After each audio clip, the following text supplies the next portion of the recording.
ವಸತಿ ಯೋಜನೆ ಮನೆ ಹಂಚಿಕೆಗೆ ಹಣ ಪಡೆದ ಆರೋಪ. ಬಡವರ ಹೊಟ್ಟೆ ಮೇಲೆ ಹೊಡಿಬಾರದು ಅಂತ ಟಿವಿ9ಗೆ ಕಾಂಗ್ರೆಸ್ನ ಶಾಸಕ ಬಿಆರ್ ಪಾಟೀಲ್ ಅವರು ಹೇಳಿಕೆಯನ್ನ ಕೊಟ್ಟಿದ್ದಾರೆ. ಶಾಸಕರು ಕೊಟ್ಟ ಪತ್ರಕ್ಕೇನೆ ಮಾನ್ಯತೆ ಇಲ್ಲ, ಬೇರೆಯವರು ತೆಗೆದುಕೊಂಡು ಹೋದ್ರೆ ಮಾನ್ಯತೆ. ಏನ್ ಗೋಲ್ಮಾಲ್ ಇದು? ಏನ್ ಜಾದು ಇದೆಯಾ?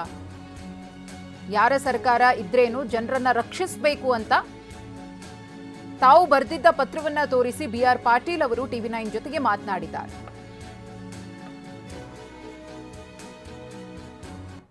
ಇನ್ನು ನಮ್ಮ ಪ್ರತಿನಿಧಿ ಬಿಆರ್ ಪಾಟೀಲ್ ಅವರ ಜೊತೆಗೆ ಮಾತುಕತೆ ನಡೆಸಿದ್ದಾರೆ. ಏನ್ ಹೇಳಿದ್ದಾರೆ ಬಿಆರ್ ಪಾಟೀಲ್ ನೋಡೋಣ. ಕಾಂಗ್ರೆಸ್ನ ಹಿರಿಯ ಶಾಸಕರಂತ ಬಿಆರ್ ಪಾಟೀಲ್ ಅವರ ಜೊತೆ ನೇರವಾಗಿ ಮಾತಾಡಿಸ್ತಾ ಹೋಗ್ತೀನಿ. ಸರ್, ಬಿಆರ್ ಪಾಟೀಲ್ ಅಂದ್ರೆ ನೇರ ನಿಷ್ಠೂರವಾದಿ ಅಂತ ಹೇಳಿ ಈಗ ನಿಮ್ಮ ಸರ್ಕಾರದ ವಿರುದ್ಧವಾಗಿ ಒಂದು ಗಂಭೀರವಾದ ಆರೋಪ ಮಾಡಿದಿರಿ. ವಿರುದ್ಧವಾಗಿ ಅಲ್ಲ, ನಡೀತಾ ಇರೋ ಭ್ರಷ್ಟಾಚಾರದ ಬಗ್ಗೆ ಜನಪರವಾಗಿ ನಾನು ಕಾಳಜಿ ಇಟ್ಕೊಂಡು ಕಳಕಳಿಯಿಂದ ಮಾತಾಡಿದ್ದೀನಿ. ಈ ತರ ಬಡವರ ಹೊಟ್ಟೆ ಮೇಲೆ ಹೊಡೆಯುವಂತ ಕೆಲಸ ಆಗಬಾರ್ದು. ಆಮೇಲೆ ನಾವು ಜವಾಬ್ದಾರಿ ಶಾಸಕರು, ನಾವು ಕೊಟ್ಟಂತ ಪತ್ರಕ್ಕೆ ಮಾನ್ಯತೆ ಇಲ್ಲ, ಅದೇ ಪತ್ರ ಬೇರೆಯವ್ರು ತಗೊಂಡು ಹೋದ್ರೆ ಅದಕ್ಕೆ ಮಾನ್ಯತೆ ಸಿಗ್ತದೆ ಅಂದ್ರೆ ಇದೇನು ಗೋಲ್ಮಾಲ್ ಇದು?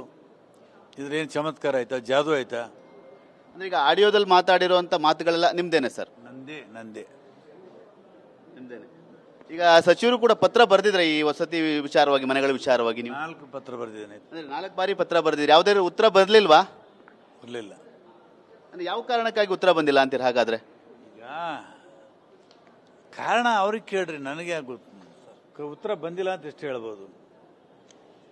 ಒಂದು 26/11/2020, 23, 24, ಇನ್ನೊಂದು 21 ಇಷ್ಟು ಪತ್ರ ಕೊರೆದಿದೆ. 2500 ಮನೆಗಳು, ಅಂಬೇಡ್ಕರ್ ವಸತಿ ಯೋಜನೆಯಲ್ಲಿ ಎಷ್ಟು ಕೊಡಬೇಕು, ವಾಜಪೇಯಿ ವಸತಿ ಯೋಜನೆಯಲ್ಲಿ 1000 ಮನೆಗಳು ಕೊಡಬೇಕು ಅಂತ ಪತ್ರ ಬರೆದೇನೆ. ಅಂದ್ರೆ 4 ಬಾರಿ ಪತ್ರ ಬರೆದ್ರು ಕೂಡ ನಿಮ್ಗೆ ಯಾವುದೇ ರೀತಿಯಾಗಿ ಪ್ರತಿಕ್ರಿಯೆ ಬಂದಿಲ್ಲ. ಅಂದ್ರೆ ಬೇರೆಯವ್ರ ಪತ್ರ ಕೊಟ್ರೆ ಕೆಲಸ ಆಗುತ್ತೆ ಹಾಗಾದ್ರೆ? ನಿಮ್ಮದೇ ಸರ್ಕಾರ. ಯಾರ ಸರ್ಕಾರ ಇದೆ? ಜನರಿಗೆ ನಾವು ರಕ್ಷಣೆ ಮಾಡಬೇಕು. ಜನ ನಮಗೆ ಆಯ್ಕೆ ಮಾಡಿ ಕಳಿಸಿದ್ದಾರೆ, ಅವ್ರಿಗೆ ಅನ್ಯಾಯ ಮಾಡಂತ ಮಾಡ್ಬೇಕಾ? ಯಾವುದೇ ಸರ್ಕಾರ ಜನರಿಗೆ ಅನ್ಯಾಯ ಆಗಬಾರ್ದು ಅಂತ ನೀವು ಧ್ವನಿ ಎತ್ತಿದ್ದೀರಾ? ಖಂಡಿತ ಎತ್ತಿದ್ದೀನಿ, ಯಾವತ್ತೂ ಎತ್ತಿದ್ದೀನಿ, ಮುಂದಿನ ಎತ್ತೀನಿ. ಈಗ ಕೃಷ್ಣ ಬೈರೇಗೌಡರು ಕೂಡ ಮೊನ್ನೆ ವಿಸಿಟ್ ಮಾಡಿದ್ರು. ಅದೇ ನಾನು ಕೇಳ್ತಾ ಇರೋದು. ಕೃಷ್ಣ ಬೈರೇಗೌಡರು ಪಾಪ ಜವಾಬ್ದಾರಿ ಒಬ್ಬ ಮಂತ್ರಿಯಾಗಿ ತಮ್ಮ ಇಲಾಖೆಯ ವಿಷಯ ಬಗ್ಗೆ ಅಷ್ಟು ಬೇಸರದಿಂದ, ಕಳಕಳಿಯಿಂದ, ಪ್ರಾಮಾಣಿಕ ಕನ್ಸರ್ನ್ ಇದೆ ಅಂತ ಮಾಡಿದ್ದಾರೆ. ನನಗೂ ಕನ್ಸರ್ನ್ ಇದೆ, ಅದಕ್ಕೋಸ್ಕರ ಮಾತಾಡಿದ್ದೀನಿ. ಈಗ ಭ್ರಷ್ಟಾಚಾರದ ವಿರುದ್ಧವಾಗಿ ನೀವು ಸರ್ಕಾರ ಬಂದಿರುವಂತ ಅದನ್ನ ಸಂಪೂರ್ಣವಾಗಿ ಇದನ್ನ ಕೃಷ್ಣ ಬೈರೇಗೌಡರಿಗೆ ಕೇಳ್ರಿ. ಈಗ ಜಮೀರ್ ಅಹಮದ್ ಹೇಳಿದ್ರೆ ನನ್ನ ಇಲಾಖೆಯಲ್ಲಿ ಆ ತರದ್ದು ಏನು ನಡೆದಿಲ್ಲ ಅಂತ ಹೇಳಿ. ತನಿಖೆ ಅಲ್ಲಿ ತನಿಖೆಗೆ ಆಗ್ರಹ ಮಾಡ್ತೀರಾ? ನಾನು ಆಗ್ರಹ ಮಾಡಲ್ಲ. ಸರ್ಕಾರ ತನಿಖೆ ಮಾಡಬೇಕು ಅಂದ್ರೆ ಮಾಡಲಿ. ಈಗ DCM ಅವರು ಹೇಳಿದ್ದಾರೆ ಸರ್ಕಾರಕ್ಕೆ ಮುಜುಗರ ತರುವಂತ ಹೇಳಿಕೆಗಳು ಯಾರು ಕೊಡಬಾರದು ಅನ್ನೋ ರೀತಿಯಲ್ಲಿ ಹೇಳಿದ್ದಾರೆ. ಮತ್ತೆ ನಮ್ಮ ಪತ್ರಕ್ಕೆ ಮಾನ್ಯತೆ ಸಿಗಲಿಲ್ಲ, ಅದಕ್ಕೇನು ಹೇಳ್ಬೇಕು? ನಮ್ಮ ಪತ್ರಕ್ಕೆ ಮಾನ್ಯತೆ ಸಿಗಲಿಲ್ಲ. ನಿಮ್ಮ ಪತ್ರಕ್ಕೆ ಈಗ ಮಾನ್ಯತೆ ಸಿಗದಿಲ್ಲದ ವಿಚಾರವಾಗಿ ನೀವು ಧ್ವನಿ ಎತ್ತಿದ್ದೀರಾ ಹಾಗಾದ್ರೆ? ನಾನು ಹಕ್ಕದು. ನಾವು ಯಾರು ನಮಗೆ ಗೆಲ್ಸಿದ್ದಾರೆ, ಜನರಿಗೆ ನ್ಯಾಯ ಕೊಡುವಂಥದ್ದು ನಂದು ಹಕ್ಕದು, ನನ್ನ ಕೆಲಸ.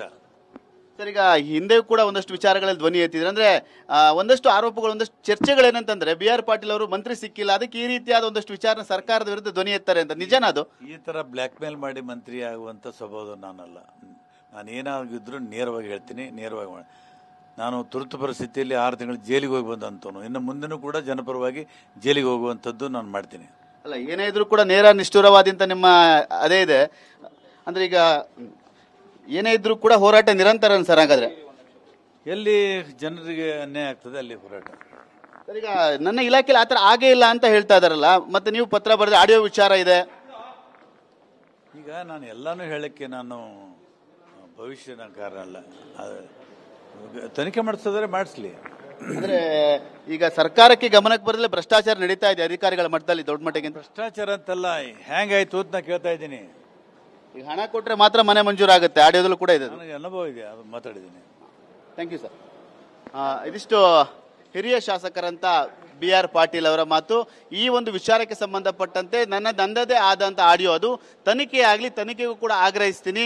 ಈ ಒಂದು ನಾನು ಜನರ ಪರವಾಗಿ ಧ್ವನಿ ಎತ್ತೀನಿ. ಸರ್ಕಾರ ಯಾವುದೇ ಇರಲಿ ಕೂಡ ನಾನು ಯಾವುದೇ ರೀತಿಯಾಗಿ ಬ್ಲ್ಯಾಕ್ ಮೇಲ್ ಮಾಡಿ ಮಂತ್ರಿ ಆಗುವಂಥದ್ದು ನನಗೆ ಯಾವುದೇ ರೀತಿಯಾಗಿ ಆಗುವಂಥದ್ದಿಲ್ಲ. ನಾನು ಸರ್ಕಾರದ ಯಾವುದೇ ಸರ್ಕಾರ ಇದ್ರೂ ಕೂಡ ಭ್ರಷ್ಟಾಚಾರ ಆಗಲಿ, ಬೇರೆ ಏನೇ ಸಮಸ್ಯೆಗಳು ಕೂಡ ಆದರೂ ಧ್ವನಿ ಎತ್ತಿ ನಾನು ಮಾತನ್ನು ಕೂಡ ಹೇಳ್ತಾ ಇರುವಂತು. ಕ್ಯಾಮ್ರಾಮನ್ ಸೈಯದ್ ಜೊತೆ ಸುನಿಲ್, TV9 ಬೆಂಗಳೂರು. ಇನ್ನು 224 ಶಾಸಕರಲ್ಲೇ BR ಪಾಟೀಲ್ ಅತ್ಯಂತ ಭ್ರಷ್ಟ ಶಾಸಕ. ಅವರ ಮೇಲೆ ಕೇಳಿಬರ್ತಿರುವಂತಹ ಆರೋಪ ಇದು. ಭ್ರಷ್ಟಾಚಾರವನ್ನ ಮುಚ್ಚಿಕೊಳ್ಳಲು ಪಂಚಾಯಿತಿ ಮೇಲೆ ಹಾಕಿದ್ದಾರೆ. ಆಳಂದ ಮಾಜಿ ಶಾಸಕ ಸುಭಾಷ್ ಗುತ್ತೇದಾರ್ BR ಪಾಟೀಲ್ ವಿರುದ್ಧ ವಾಗ್ದಾಳಿಯನ್ನು ನಡೆಸಿದ್ದಾರೆ. ಎಲ್ಲಾ ಗ್ರಾಮ ಪಂಚಾಯಿತಿಗಳಲ್ಲಿ ಕಾಂಗ್ರೆಸ್ ಅಧ್ಯಕ್ಷರೇ ಇದ್ದಾರೆ. ಅವರ ಲೆಟರ್ ಹೆಡ್ನಲ್ಲೇ ಮನೆಗಳನ್ನ ತಂದಿದ್ದಾರೆ. ಆದ್ರೆ ಇವಾಗ ಭ್ರಷ್ಟಾಚಾರದ ಆರೋಪ ಮಾಡ್ತಿದ್ದಾರೆ. ತಾನ್ ಮಾತ್ರ ಸರಿ ಅನ್ನೋದನ್ನ ಬಿಂಬಿಸಿಕೊಳ್ಳುವುದಕ್ಕೆ BR ಪಾಟೀಲ್ ಯತ್ನವನ್ನ ಪಡ್ತಿದ್ದಾರೆ. ಮಂತ್ರಿಮಂಡಲ ಬದಲಾವಣೆ ಆಗ್ತಾ ಇದೆಯಲ್ಲ, ಹಾಗಾಗಿ ಹುದ್ದೆಯನ್ನ ಪಡೆಯಲು ಬ್ಲ್ಯಾಕ್ ಮೇಲ್ ಮಾಡ್ತಿರಬಹುದು ಅಂತ ಹೇಳಿ ಸುಭಾಷ್ ಗುತ್ತೇದಾರ್ ಆರೋಪಿಸುತ್ತಿದ್ದಾರೆ.